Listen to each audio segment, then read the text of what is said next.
Good morning and welcome to Morning Brew with your girl Germaine. And guess what day it is? Yes, it is Mixed Blend Wednesdays. So you know what that means if you've been following or joining me for coffee. I have special guests in the studio today with us. Not just one, not two, but four. Yes. So let's talk a little bit about this. Well, give me a second. I'm brewing my coffee. Hazelnut it is. I don't know what you're drinking, but if you were chiming in, let me know. Please connect with us in the comments. We want you to join in on this conversation. So let me tell you a little bit about Mixed Blend Wednesdays and what that's all about, right? So Wednesdays is where we mix it up. We actually have introduced this segment because we want to bring together a variety of perspectives and topics that spark growth and connection. It's the midweek pour that blends inspiration, practical wisdom, and conversations that keep you grounded and motivated. So think of this as your midweek rest, where different flavors of thoughts come together for a refreshing brew of purpose and possibilities. Okay, so let me get into this. So I don't want to keep them waiting. But today, for our Mixed Blend Wednesday, our brew is a men's corner. We have guests Michael Anderson, Charles Williams, Jonathan Ridley, and Todd Sloan in studio with us. And the topic is brotherhood in action, faith, fatherhood, finances, and finding strength and vulnerability. Yes, coming from men. That is huge. And I am so honored that they decided to stop by for coffee with me today and to be able to share with all of you. So let me bring them on, okay? Hold on one sec. Good morning. Good morning. Good morning. Good morning, Germaine. All We're so right. happy to be here this morning. Yeah, Of course, we're going to buy you a cup of coffee as soon as yeah. We wanted to buy you a cup of coffee this morning. Definitely get your Okay, cup of coffee, guys. Germaine. Oh my gosh, that's so thoughtful of you. Well, if you all out there don't know what that means, my guests decided they wanted to buy me some coffee today. But this is something you can also be a part of also. And you know what? As little as $1 for a cup of coffee now, where can you really go to buy coffee for $1? I know there are some places that used to have 99-cent coffee, but you know what? Even they have increased coffee to over $1. So, but let me share with you real quick before we get into this conversation with them what that means. So that means this is a way for you to be able to support Morning Brew with Germaine. And you know what? It takes a lot to keep this going consistently and everything. I hear my coffee in the background. I think it stopped. I can't wait to get some. But this is a way for you, if you find any inspiration for Morning Brew with Germaine, if you find any nuggets or just topics that pour into your purpose and you want to be a support for as little as $1 a day, I just ask, just buy me a cup of coffee.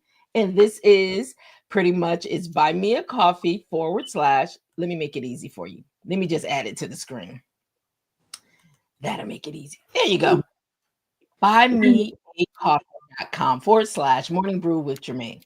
Okay, thank you for that information. Now let's get back into this really important conversation. Mhm.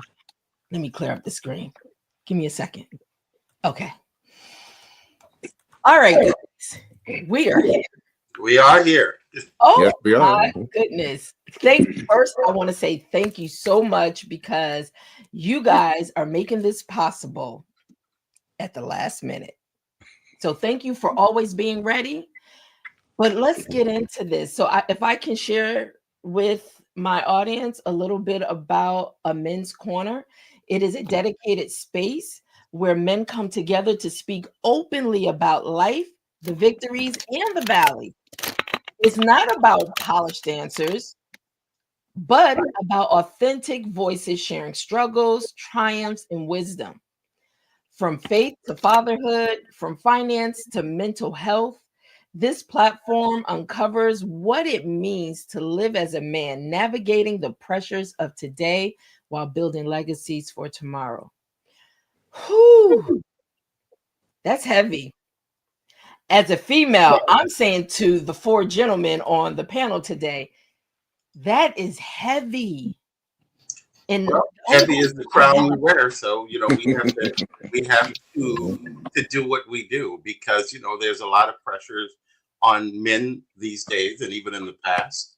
And sometimes when you take on leadership roles, you understand the pressures that come with that. So I think we're all prepared to talk, to kind of expose ourselves to certain things and certain ups and downs that we have in life. So it's part of the process. When we learn, we pass it on to the next generation where they can grow and become better than we are.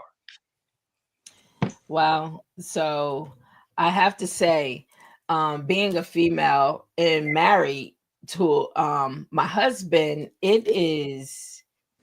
I can only imagine because I could never walk and I have never walked in a man's shoes. But men are built as if they can't show emotions, vulnerability. They have to just carry it like it's a badge of honor or something, even when you're hurting. How do you navigate through that, guys? Well, if I can jump in and I'll let the other guys jump in, I think that is something taught because we're kind of in the same age group that we're all in between our 50s and 60s. And I think as little boys, we were told, boys don't cry, suck it up, be a man, don't do this, long before you even knew what a man was. And that stuff was burned into our heads. So as you grow older and you become a man and you start dealing with life and you start dealing with relationships, sometimes that's what to switch over because your wife or your girlfriend might say, "Hey, emote some of your emotions," and you go, "Wait a minute, that's a foreign language to me because I was never really taught to open up and do that." And sometimes when we open up to people that are not quite trustworthy, we get thrown back in our faces. Yes, exactly. Wow. Anyone else? Exactly. Yeah, I can jump and in. To piggyback what Charles said, the fact that we're not taught how to express our emotions. We're not taught to share. It's like we were taught to never show fear, never show hurt, never show doubt. You know, and just we have to suck it up. Like like when you were hurt as a kid, you fall, you cry, suck it up, walk it off. You're a man, be a man. I mean, that was taught to me as a young man, as a kid, and I grew up with that mindset. It's not until just recently that I'm like, well, you know what? Um, I do feel pain, I do feel hurt, I do feel doubt, and I want to express that.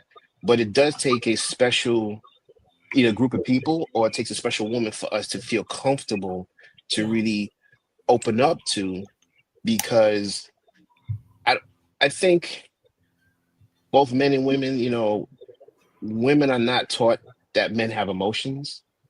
They're taught that men are supposed to be the hard, the protectors, the providers, just we are just the wall, the defense system. And then, as men, we're not taught to expose our emotions or just say anything to not only our friends, but to our women that we're in a relationship with. So that's something that we have to kind of like break out of. And I think now is the time for us to start really breaking out of that, especially as a black man, we're really not taught to show any emotion. And any emotion that we do show, it's either weaponized, it's ostracized, it's used against us. So we feel we have to be in this shell, in this cocoon to kind of protect ourselves, even from our own. And I think we need to really break out of that. Wow. Anyone else? Yeah, I want to piggyback on that. It's like with juggling. We have to continuously juggle who we are. You have you have a situation where men, we have to be hard. We have to deal with life, work, just everything on the outside. We want to come home to a woman that we could be vulnerable with. But if you're too vulnerable, then you're soft. If you're too hard, then you don't know how to communicate. You don't want to give of yourself. And it's like we have enough. We have enough that we have to deal with on a day-to-day basis on the outside world. And then we got to figure out how to deal with that woman at home. We gotta know when to be soft, when not to be soft, when to be hard, when not to be hard, and it's a struggle like everywhere we go, Yeah, in our workplace or even in our homes. Hmm. It's very, very difficult to be a man. it Yeah, is. Wow. and I'll just say that, um, being a man and more, and especially being a black man, you almost feel like you have, I would call it Atlas syndrome. And if you know Mm. the sculpture of Atlas with the world on his shoulders, you know, Hmm. Yep. it's you've got all this weight on bearing down on you, but you have no support system as a man, because vulnerability is a curse word. You know, um, it's a sign of weakness, and once you show that weakness, as all the brothers here have already said, it's either it's exploited, it's ostracized, and you don't, and so that kind of causes you to draw back. And what we're trying to do is provide that space so that, Hmm. and that's why we have the relationship that we have. We've been vulnerable with each other. We've been able to speak Yes. our personal truths so that we're Hmm. comfortable with each other, and we're hoping that we can allow this platform to expand that, to open that space for other brothers just like us, and not just within our age group, but even to the younger generations. And just Yeah, to kids. piggyback Yeah. off of what John is saying about being vulnerable, and I agree with John, we're hoping that we as older men who've lived a little bit and actually was taught to close off our emotions, we're trying to show other men in our age group as well as young men who are so tied to their mobile devices that they have not totally developed their interpersonal skills to even talk to each other. So sometimes it explodes in other ways. A psychologist once told me, trauma, when you go through trauma, it's either Hmm. comes out on you or it comes out on someone else. But if we talk to each other, we can understand each other. Because I may say something to Todd or to John or Mike, they may perceive it from their perspective, where they're coming from. They could receive it positively or negatively. But if they ask me a question, what did I mean by that? We can talk about it. But I think too much in society, we don't talk. And one of the things that we talked about when we have our little private discussion and we get together, a lot of men outside of fraternities and organizations and groups, a lot of us don't have real male friends that we can turn to. And that's why the four of us came together, that if we need to turn to each other and say, I'm going through this with my child or my wife or my job or my whatever the situation Hmm. is, we can turn to each other and ask each other. And we've decided amongst the four of us to get started that we want to tell the truth, whether it's the good, the bad, or the ugly. Because the only way you heal from something is you have to put it out there.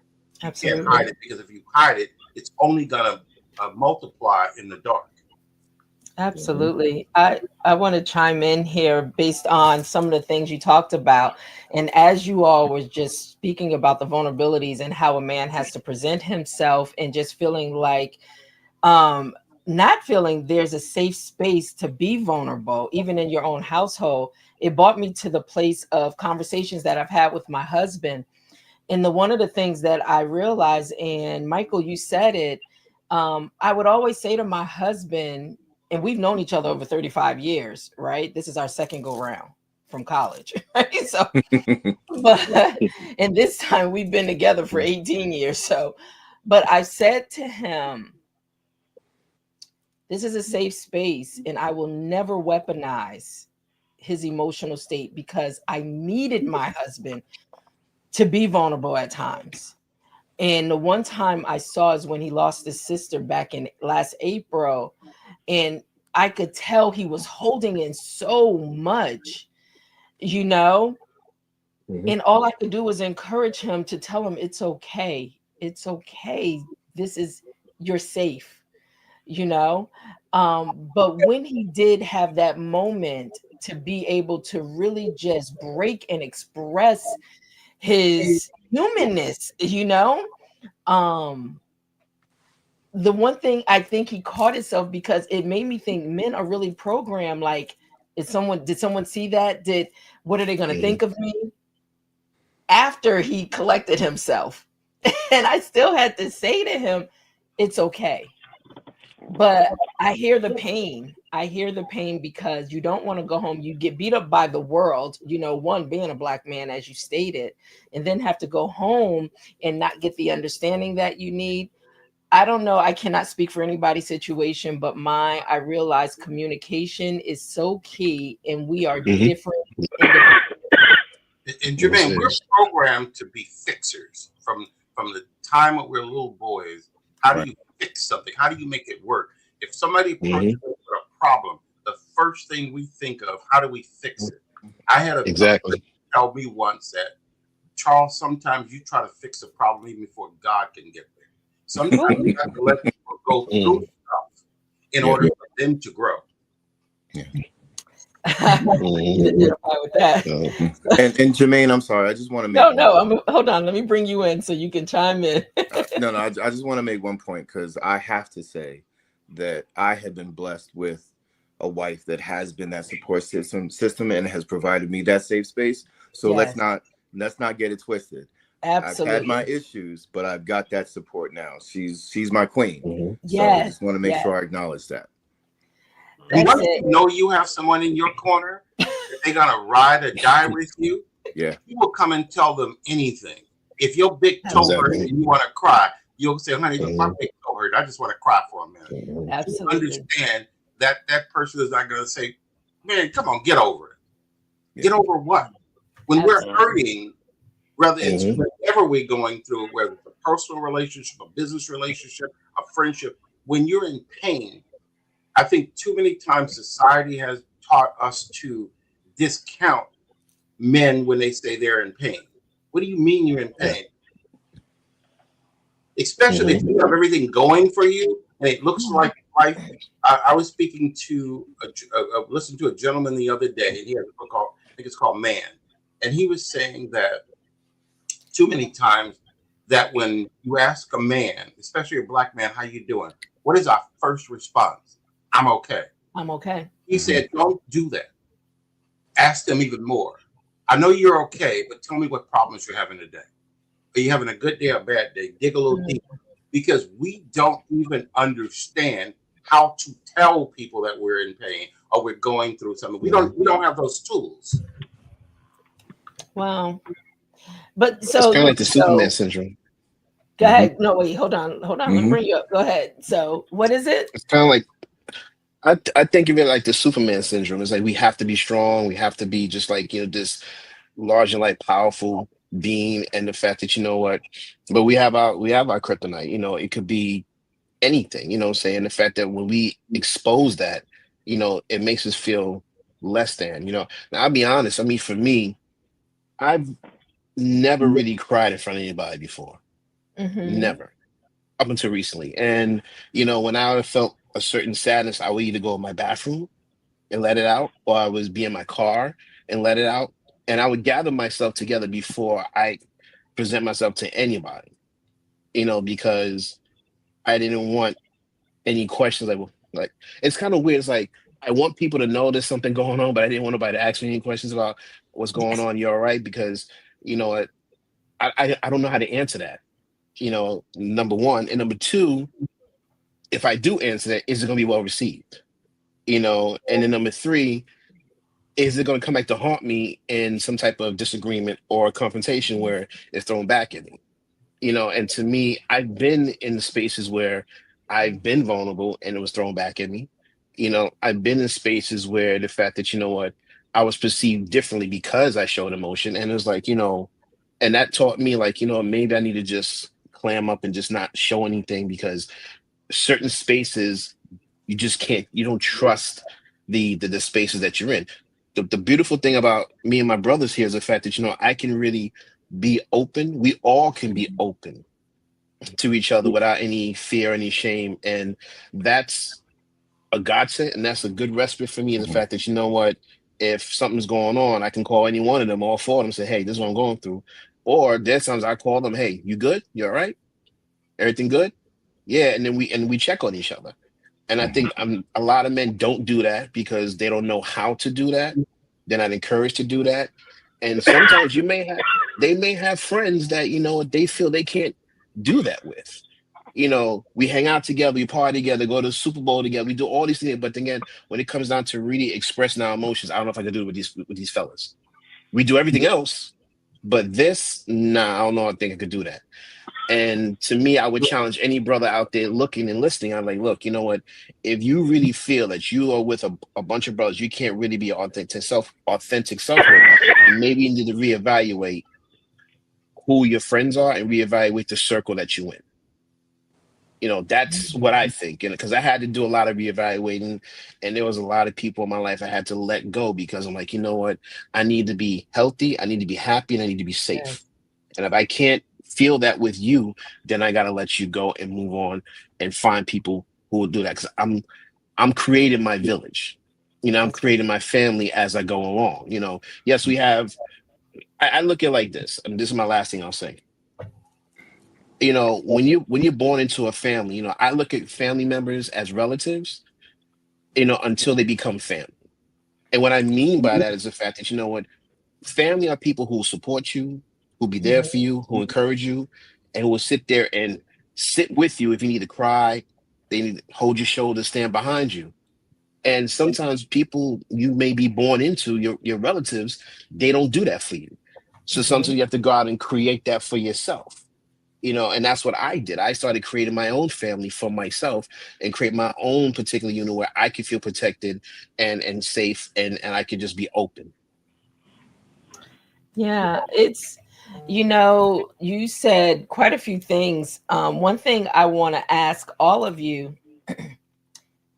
what if you decided to just release in front of someone and you remove those restraints that's on you to make sure I'm holding it all together, people see me in this light or whatever? Have you ever been in that space when it was like, this is just who I am, take it or leave it? Because we give so much power to those that really are struggling in their own life, trying to figure it out. So what would that look like for you if you haven't experienced that? What would it look like for you to just walk in 100% you, from the vulnerability to, just walk in that space? Have you ever thought about that? What that would look like? No. I asking us to cut off our arm. Say that again. That's asking us to cut off our arm. Yeah. Todd's like, nope. Because you're coming from a female standpoint, and you as even as little girls, y'all get together and discuss stuff. I think women are under the impression that we get together and we discuss deep-rooted things. We don't. We barely know how to have friendships with other men. Yeah. We have superficial things. Now, as I said earlier, if we're inside of an organization, hey, it's hey, what's up, brother? Whether you're part of a mentoring program or you're part of a fraternity, it's what's up, brother. But do we have real deep-seated? And in the four men you have on here, most of our friendships go back 25, 30 years. Wow. We've known each other. We've been around each other in some kind of capacity, and we're all coming from different walks of life. Various things that we've experienced that we can actually give to each other and feed into each other. And that's what a men's corner wants to do. We want to make sure that we give a open space. If men want to come into the open space, onto the platform and talk about being vulnerable, going through something, whether it's children or a job, because a lot of us are so tied to our job, that is our identity. But someone is teaching me now that if I took away your career, who are you? Who are you? Yeah. And I think each one of us as men, even as human beings, but since we're talking about men, we have to continuously ask ourselves that. If we don't have that particular job or that career, who are you?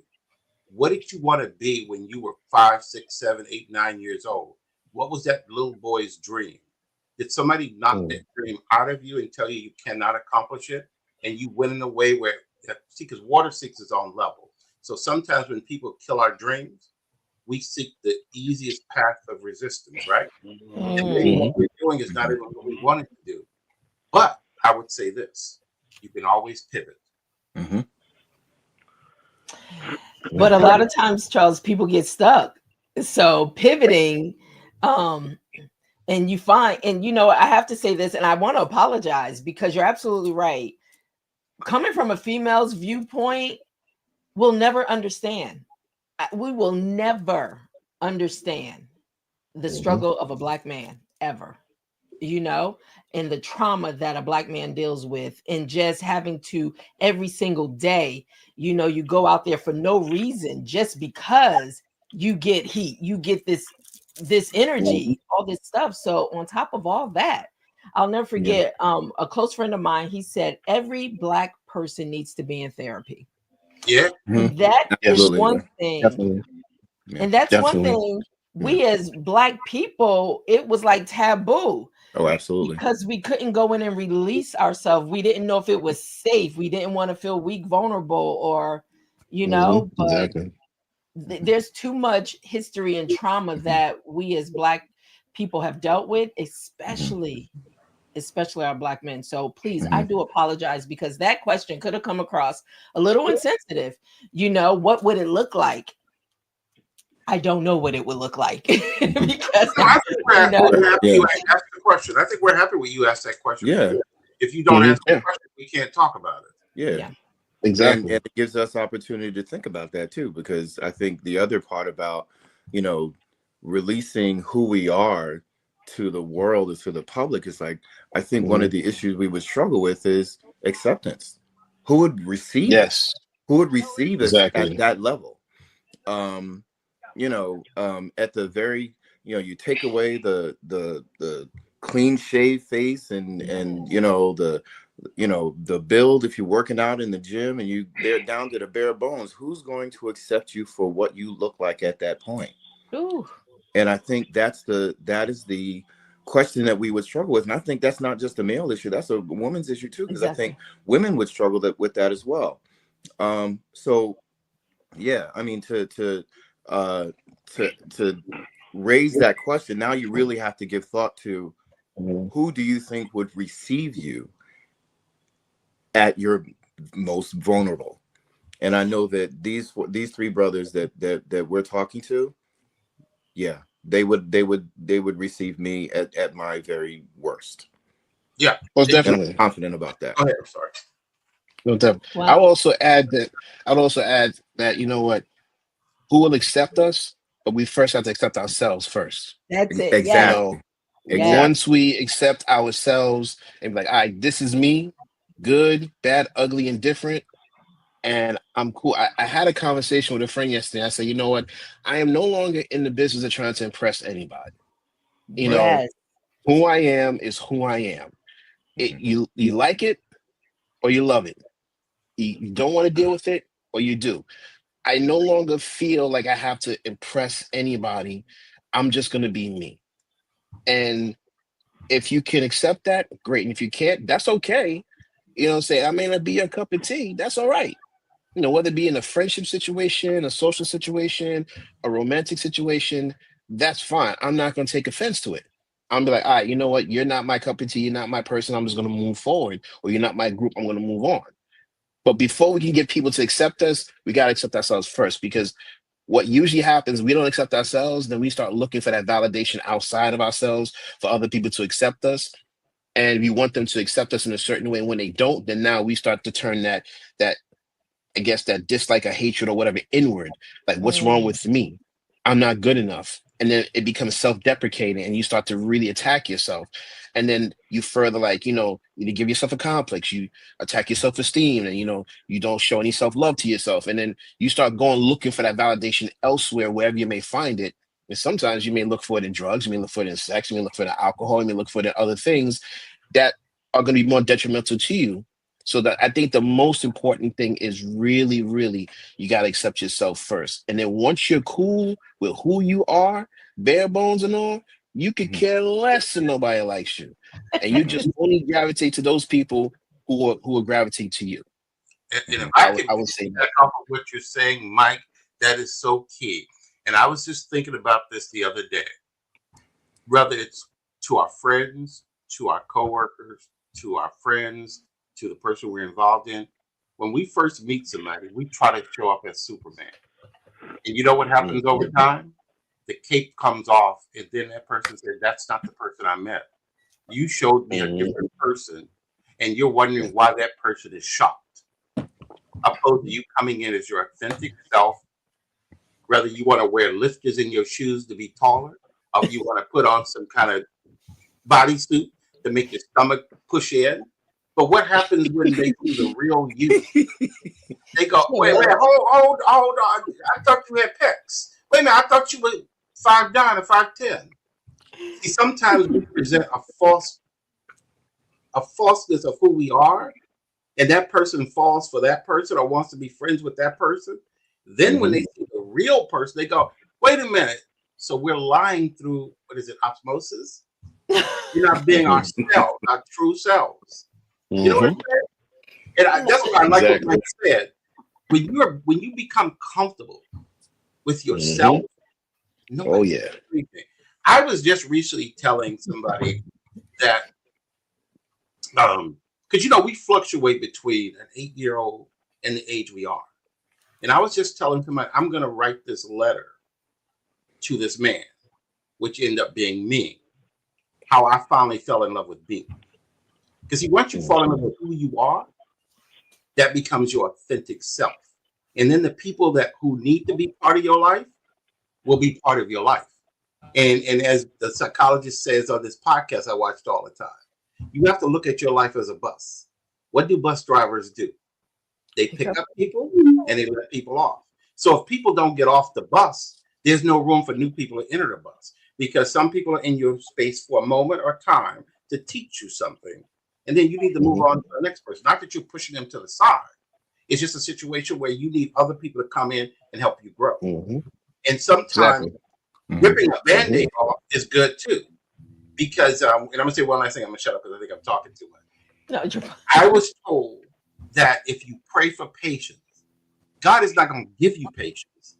He's going to give you an opportunity to be patient. If you pray, whatever you pray for, He's going to put you in situations where, let's see how you deal with this. That's where your patience comes from. If you have a friend that hurt you really, really badly, don't look at what the person is doing to you. Look at what you're allowing to happen to you. That you invite that friend into your space without vetting them properly. That you expose too much too soon. Yeah. And getting back to the original point too, Germaine, that you had asked about, I think you mentioned therapy. Being a man of faith, and of course, coming from the background that we all come from, as you mentioned, therapy was taboo. Absolutely. And if you looked at somebody who went to a therapist, we're like, oh, what's wrong with you? Well, yes. I have to say, and I thank my pastor for this. He said there's nothing wrong with talking to Jesus and a therapist. That's right. I like that. I like that. I like that. And there's something to be said about being able to open your whole self up to someone who looks at you objectively, and being able to outpour the emotion as necessary, because when you get that release, then I think you can walk away from it a much better person. Absolutely. So Germaine, I'm going to step in for a minute because I got to go. I got a previous appointment. I'm going to let the guys continue to speak with you. But anytime you want to have us on Morning Brew, we absolutely be on. Come on once a week, once a month, whenever you need us to come on, and we will be putting out information to you where you can put it out to your audience to let people know where they can find out more about our Men's Corner, how they can tune in starting sometime in November. But that information will be given to you where you can actually disseminate your information to your audience. So, fellas, I'll talk to you guys later. And thank you so much, Charles. All right, love you, big bro. Love you too. All right, man. All right, All right, take it, brother. So, excuse me. I want to talk a little bit about the vision behind a men's corner. And I know we've been talking about it, but even the name itself is unique. So, who wants to chime in and kind of talk a little bit about, the space that you guys are creating? Even though we've been talking about vulnerability and not really being able to show 100% of ourselves as we're discovering, really how to just let people be over there while we're comfortable over here. But you're getting ready to expose this to the world. And I know when people come together, especially if it's a trusted, safe space, you don't know what may come out of that, from the tears to the love, the hugs, the disagreements. You don't know, but you guys are getting ready to open up a men's corner to the world to be able to eavesdrop in, get in on your conversations. Let's talk a little bit about that. And just, how did you find the strength to come together and say, we're going to do this, and just expose it all, because we know there's so many out there that's in need? Well, no, go ahead. Okay, who's going first? Go ahead, Todd. Go ahead, Todd. Well, what made me want to really, really do this is I was having a moment, and I'm not going to share it, but I was having a moment, went to an event, and something that would seem minuscule happened, but it had become overpowering for me that I couldn't even enjoy the event the way I should have, because this thing was constantly going through my mind. And later on that evening, I had said something to one of the brothers, like, what happened earlier, really, it really affected me. And he said, look, we need to talk about this. We need to really, really get it out and talk about this. And we did. And I felt like a weight was lifted off my shoulders. Wow. But I want to add this. I want to add this. And, we've been talking about being men and the difficulties that we have being men. We don't dance. Our young people don't dance at parties like we used to. But I want you to really, really imagine this. When we were young men and we danced at parties, do you have any idea of the pressure that we as young guys had? There was a girl across the room that you want to dance with. Absolutely. You walk across the room to go dance with that girl, taking a chance that she's going to say yes. Wow. And if she says no, you're that's crushed. a long walk You're back. crushed. Right. That's a Rejection, long walk back. Yeah. And so and I mean, it might be a little comical, but I want you to really, really, really think about that. I mean, as children, you have whatever kind of situation you have, but those years when we were, in a teenagers, their pressure now is the internet and who says what about them. But we had situations where we had to deal with the opposite sex. It wasn't even about marriage, children, just somebody you wanted to dance with, somebody you wanted to get to know. Wow. And the face-to-face pressure. The pressure, because you might have had two guys you hanging with, and they say, "Yeah, go ahead, man," and then she says no. They're laughing at you, but you think the whole world is laughing at you because this girl said no. Right. This is something that has been building up in all of us for a lot of years, for at least 40 years. I mean, think about that kind of thing. This is what we deal with on a day-to-day. So the fact that we had that conversation that night, and I was able to say, look, this is what it is.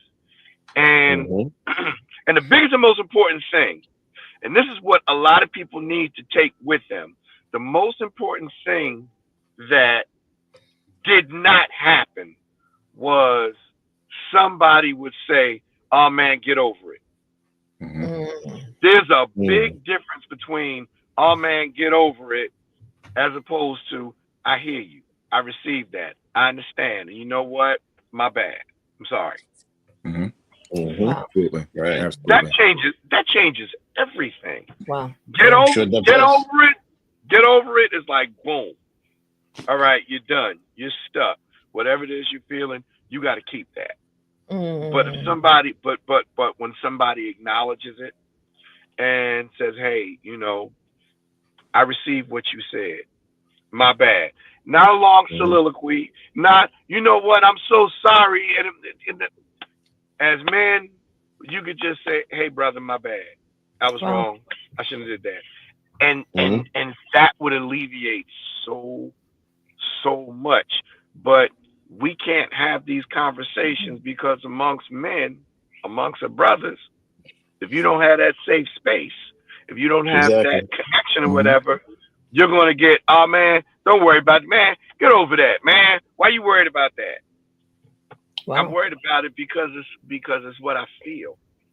Yeah. Exactly. I'm worried about it because it's what I feel, and you're not acknowledging it. So now I got something else that's adding more gray hairs to me. You know. Yeah, I got it. Yeah. I also want to add that it's kind of funny as I was talking, I get these notifications from an app called Motivation, and the funny thing that just popped up, it said people cry not because they're weak, it's because they've been strong for too long. And that just popped up as I was talking. Wow. I was like, yo, talk about divine timing, right? You know, and you know, say it one more time. Say it one more time. People cry not because they're weak, it's because they've been strong for too long. And I think that, you know, what started this for us was the fact that, What you know Bible what, verse is it? it's not a Bible verse. It's a I know. It should be. You know, say, but you know, I mean, it's actually a quote I think said by actor Johnny Depp. That's what he said. You know what I'm saying? According to this, you know what I'm saying? But it's spot on. And I think what started this was just us having conversations over the years, just us talking and just you know, going through life events and going through life struggles, and we just talking to each other, and it was like, you know, we should just do this as a podcast, and we should just like talk about this. It was just like a matter of fact thing, and then of course recently it became more serious. Like, yo, we should really do this, and because we have something here that is of value, and we feel that, you know what, that we can add something, you know, saying to the mix, and you know, and I think that the good thing about our thing is the fact that it's not just an echo chamber where we're just saying things to each other and just like everything's going back, kind of like you preach to the choir. Is now you get to a point where now you're going to expose it to everybody, and other guys can say, you know what, yo, I'm feeling the exact same way. You know what I'm saying? You know what, I'm feeling like this too. Now, I thought I was the only one. And you get guys saying, you know what, I am the only one, but I'm not, because there's other guys feeling that. And if anything, for me, well, my wish is for this is for other brothers to find, you know, their circle, you know, to create their own village, their own circle.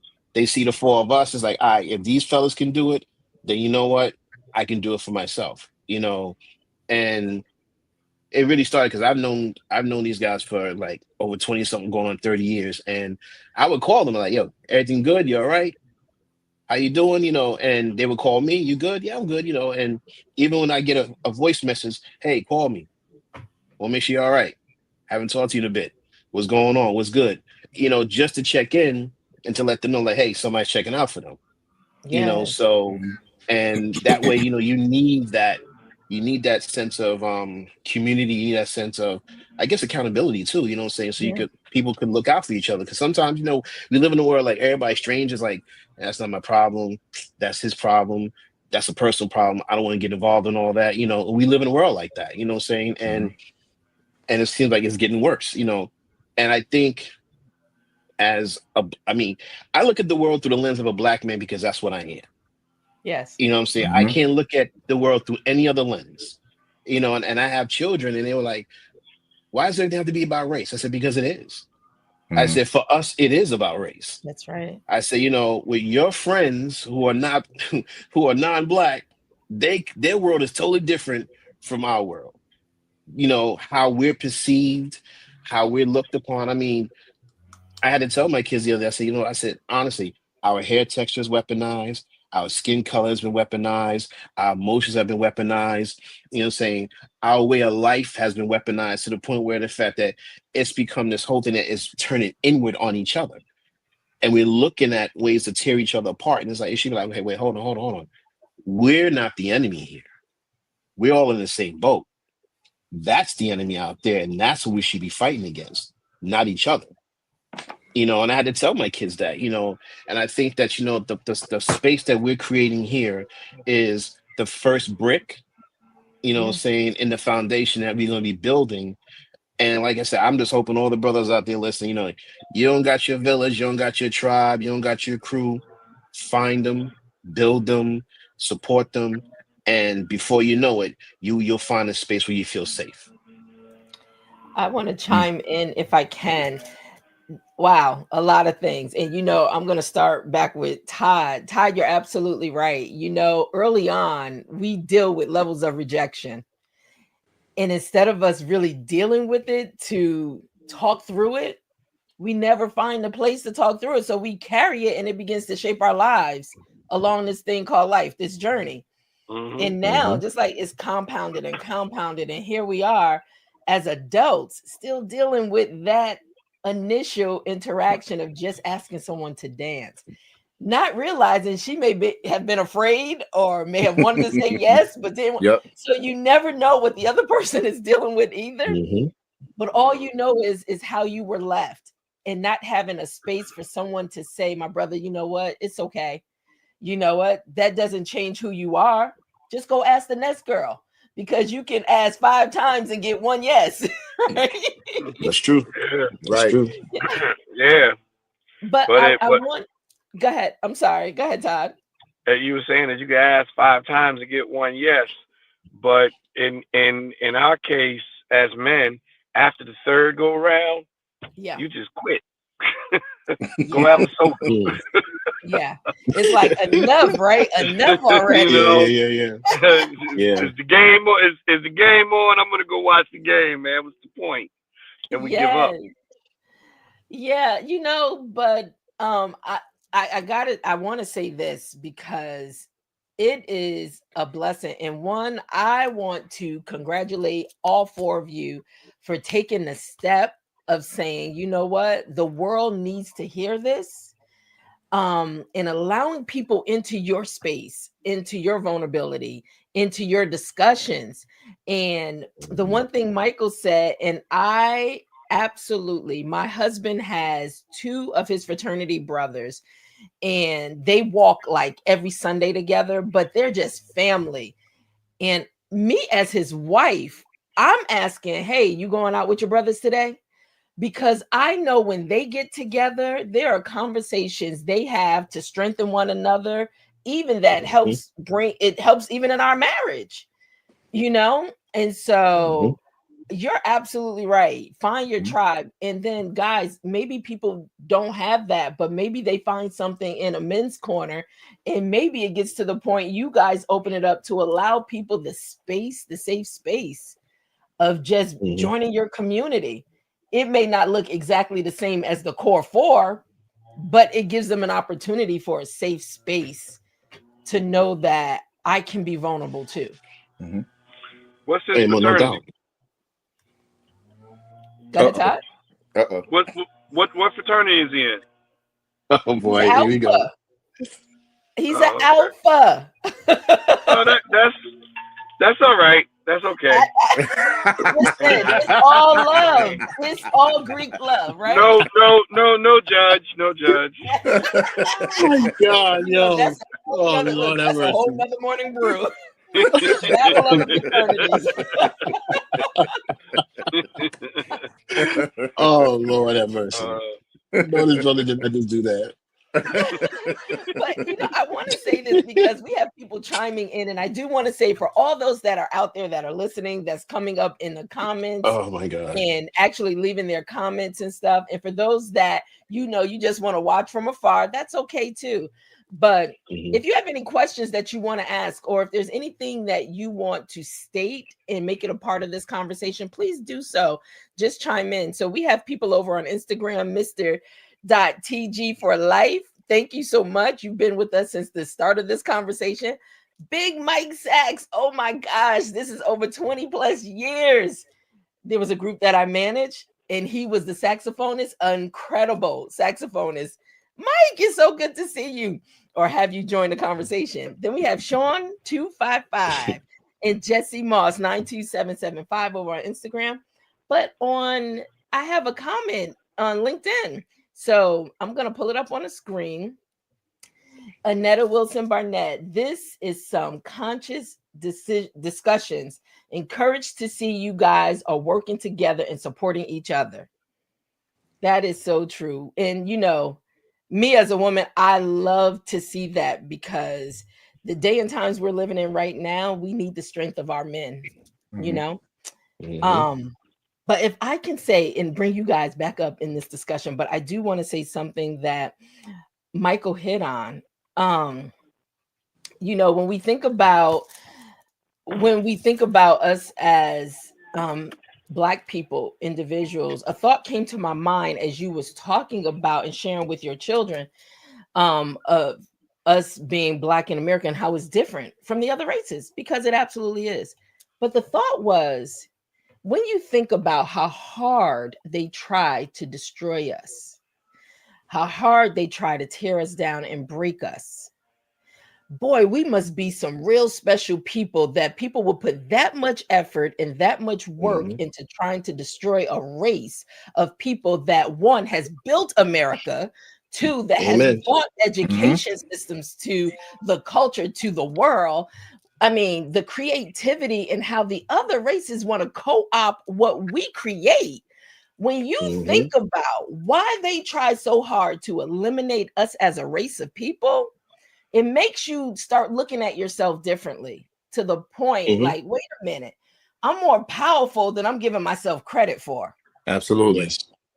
I need to pick myself up and really see the value of who I am as an individual and as a community of a culture, of Black people, that they will try this hard to erase us, to cancel us, so they can then take the credit for everything we've created, everything we've done, to rob us of our legacy.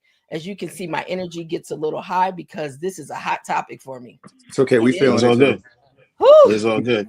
We're a race of people. I think that we can create something out of something and something out of nothing. Absolutely. It's like no matter what we have, no matter what we get, we can make it into something.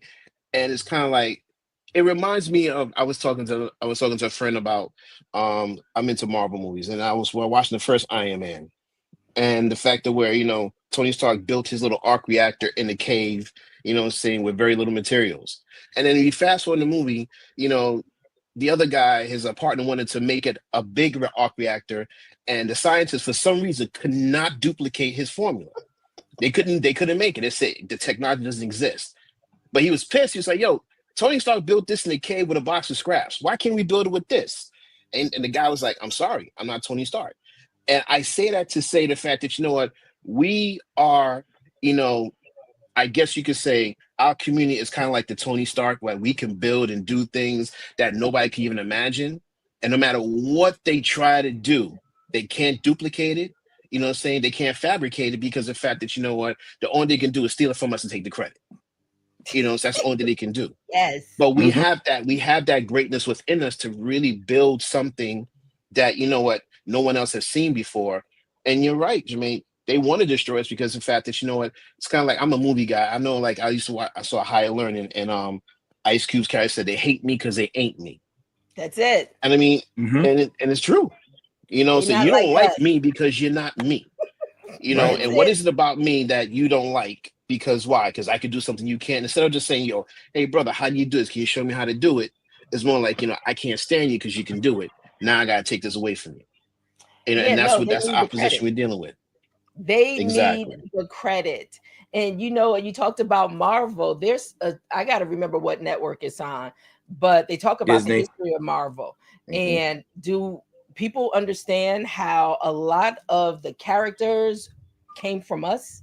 Mhm. Mm. Oh yeah. I don't think Oh people yeah. realize that, When I Mhm. found out, when I found out about like the X-Men, Yes, Yeah, I was thinking the the same Superman, thing. X-Men, X-Men. Right. Professor X and Yes, And Magneto, Magneto, Mhm. yes, that was patterned after Martin and Malcolm, Malcolm. Malcolm. Mhm. Yep, I exactly. was Mhm. Yep, I was done. It's yep, Martin and Malcolm. yeah, You know, yeah. I our tell exactly. you, people are being persecuted. Our people are being run down.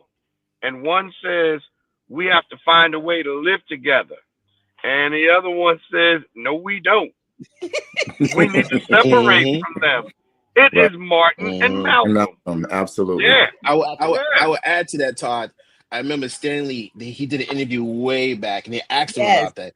He said the fact that originally he wanted those characters, Professor Xavier and Mount Magnet, to be black men. He wanted them Mm, to be black men. He said, absolutely. but because of the times, he knew that they wouldn't be accepted as black men, Mhm. so he made them white men. You know what I'm mm, saying? But he originally said, I wanted these to be black characters. And he thought the dynamics between Malcolm X and Martin Luther King was very profound, and it really spoke to the theme of his comic. But he knew there was like, no, this is not going to be accepted. So he had no choice but to make them white characters. But if he would have had his way, they would have been black men, which is mm. profound. Absolutely. But that's history. You could try to Hmm. whitewash it all you want to, but at the end of the day, it's our responsibility to research our history as a Mm. people. Exactly. And the thing Absolutely. is, Exactly. I don't care if you try to cancel books, you try to take them out, at the end of the day, it's our responsibility. And the thing is, just think about this. Start thinking about the genius that you are as an African American Amen. individual. Mhm. Hmm. And why do they try so hard to cancel us, destroy us, and take from us? So we just have to raise above. And the thing is, they would rather keep us bogged down on things that's not important, Hmm. make us believe things that we just They don't shouldn't, matter. that don't Hmm. matter.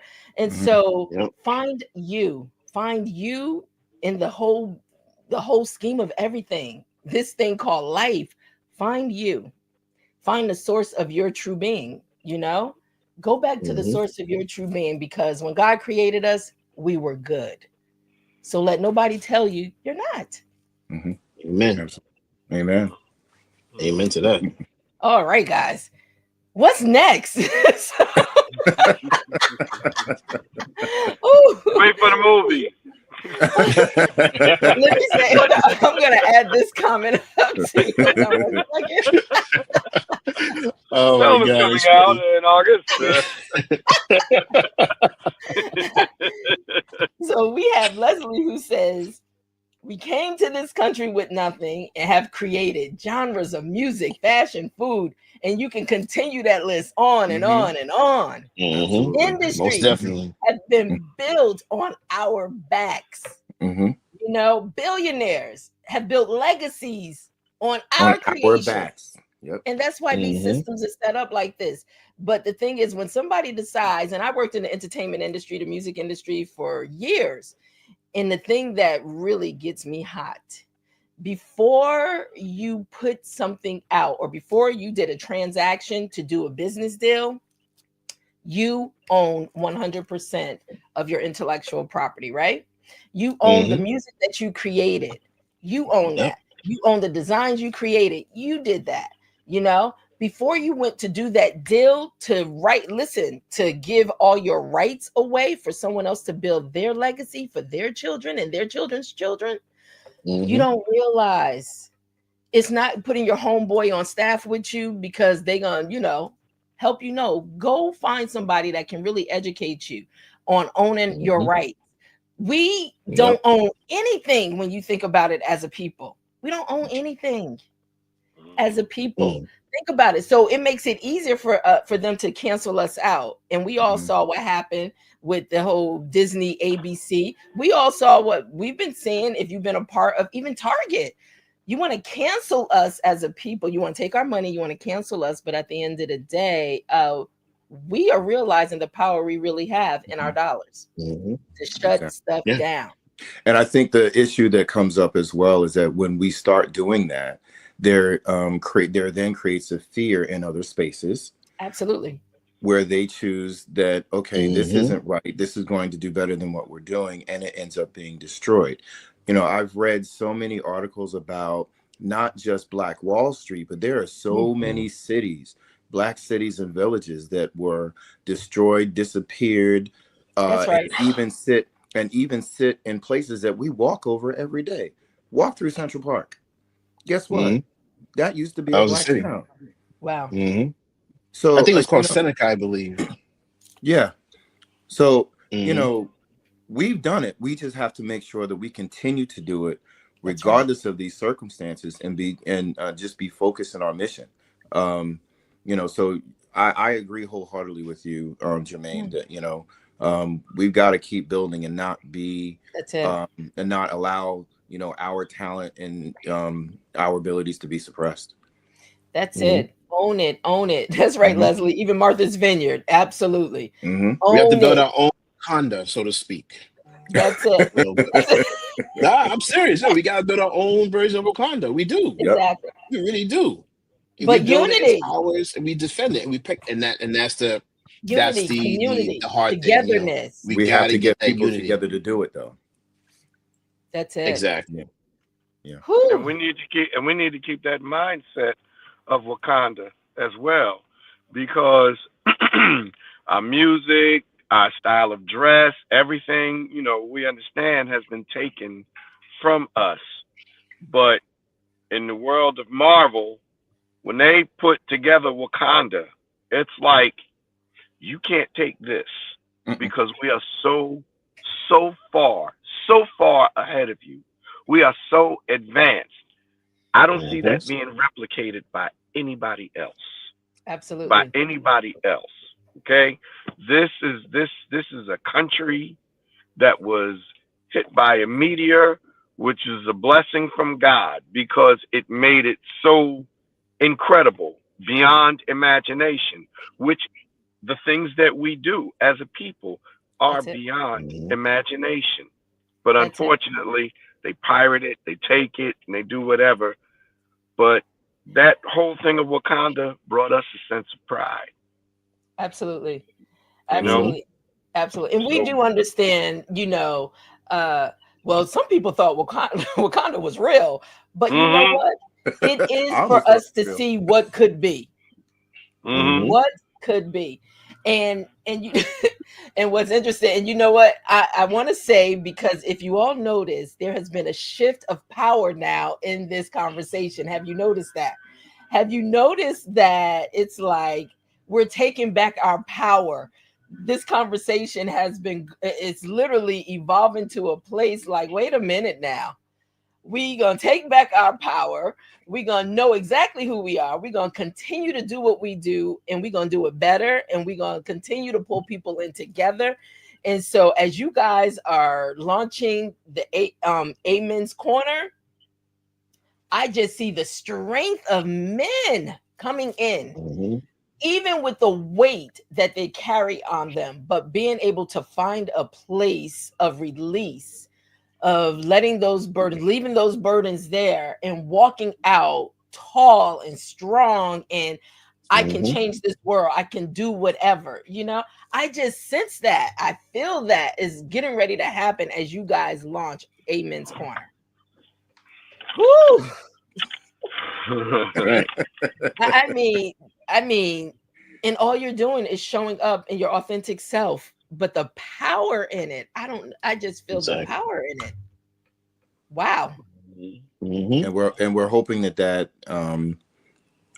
you know, what we do reaches a much larger audience, and that, you know, it can allow men, specifically Black men, to be who they are in their truth, without feeling ostracized or demonized. We want to make sure that we create that safe space. We've created that safe space amongst these 4 brothers. And I know that I've got 2 other brothers that, that I'm safe around. I just let off, to one of my brothers yesterday about something personal that happened, but these guys want to find out. But, as long as we have that place where we can be our true selves, then I think this will become a great thing. And I'm looking forward to that. Absolutely. Oh, so am I. Any final remarks? I know I done held y'all up long enough, but boy, listen, so I do want to say this because Charles kind of planted a seed before he left us. He is still with us in spirit, and he's probably still tuned into this conversation. He probably is. Yeah, almost definitely. Charles is a multitasker. Oh yeah, definitely. I do want to say, you guys are definitely family. This is part of the Morning Brew, family, and they will be continual guests on Mixed Blend Wednesdays, and we're going to help push their platform forward. And so we'll keep you posted on when their official launch date will take place. But it's been a privilege and an honor to be able to provide a safe space for us to just have the conversation and just talk about it, Yeah, thank you for having us. Thank you so much for having us. Really appreciate it. Yeah. Well, I'm going to give y'all an opportunity. Any closing, we call this, let me say this, we call this our final sip, right? So as we bring things to a close, in the final sip, is there something that you all want to just leave with those listening or encouraging someone as they're going through whatever they may be going through? I just want to say, and I want to piggyback what my brother Michael said, find your tribe. Identify those people around you that you can be your 100% self with, without worrying about any feelings of animosity or them being uncomfortable and being received and even as brother Todd said, as long as you've got that person that says, I receive that, I hear you, I think that makes the interaction, especially between men, much easier, and not you being perceived as soft because you have exposed yourself in that manner. So find your tribe, find those people that you are most comfortable with and that you trust, that whatever you say to them will not become public information. And as long as you have that and you have that support system, and if you can find yourself a good woman, which God has blessed me with, that's icing on the cake. Yes.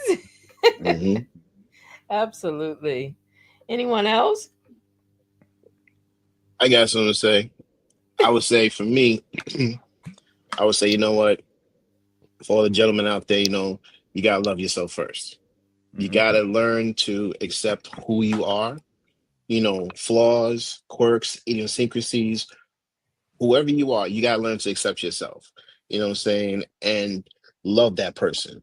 Love who you are, and that way and accept yourself. Because once you accept yourself 100% totally, you're gonna have other people who are gonna gravitate to that and they're gonna accept you. And then for those who don't, that's okay. You could just let them go about their business. But as long as you learn to love yourself first and accept yourself, then it's easier for people to accept you because they can feel that energy from you and they understand, okay, this is a person who really doesn't care. Like they really, really like who they are. They accept themselves. You have no choice either to accept it or not. And then you'll find people in your life, who feel the same about themselves, and they can also gravitate towards you. And maybe in time that could be your tribe, that could be your crew, your group, you know what I'm saying? But first and foremost, before you try to get other people to accept you, learn to accept yourself. And once you do that, I think everything will kind of work itself out the way it's supposed to. Amen. Todd? 2 things. First thing is be afraid. It's all right. It's all right to be afraid. But after being afraid, you have to make a decision as to what you're going to do. How are you going to move forward? If you're afraid to speak, if you are afraid to be vulnerable, that's all right. I mean, this is the burden that has been put on us since we were kids. Understand it, respect it, and now push through it. And like Mike and all my brothers are saying, you got to find that group. You got to find that space where you can be vulnerable, open up, and say what you got to say so that you can heal. Second thing, we were talking about our emotions as men, but then we started talking about how we built the country, the things that we've done, and unfortunately, the things they've either taken away from us or we've given away. Yeah. I went to 2 universities, both that I love. Kane University is where I graduated from, but I got my education from an HBCU called Shaw University. All my love to Shaw. And as a student there, my professors, they gave us a poem, and it has become a part of me, and I want to give it, I want to share it. If you haven't heard it, it's an anonymous poem that says, "We the willing, that are led by the unknown, are doing the impossible for the ungrateful. We've done so much for so long with so little that we are now capable of doing anything with nothing." Whew. Powerful. Oh, Right? man, I like that. I like That's that. deep, brother. Deep. Definitely. Yeah. Wow. I want to post this from someone that's been chiming in on the conversation, Michelle Ridley. I am so proud. I'm so very proud of these gentlemen. This group is blessed and will be a blessing to others. Love you, babe. That's my queen. All right. All right. All right. I love it. I love it.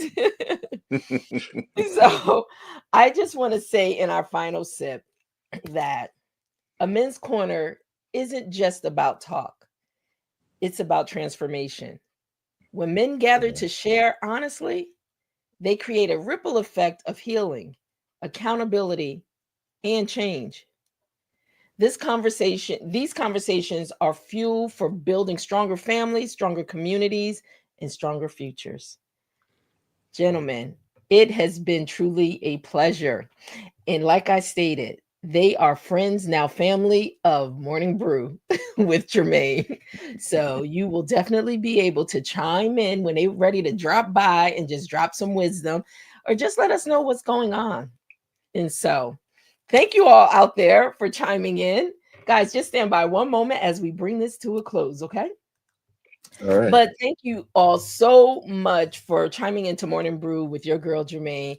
You know, it is such a joy and a pleasure to be able to bring conversations in those that specialize in certain areas in our Authors Brew Fridays, whereas we bring authors into the Morning Brew studio and a conversation to talk about their stories. And as you just heard, all of us have a story.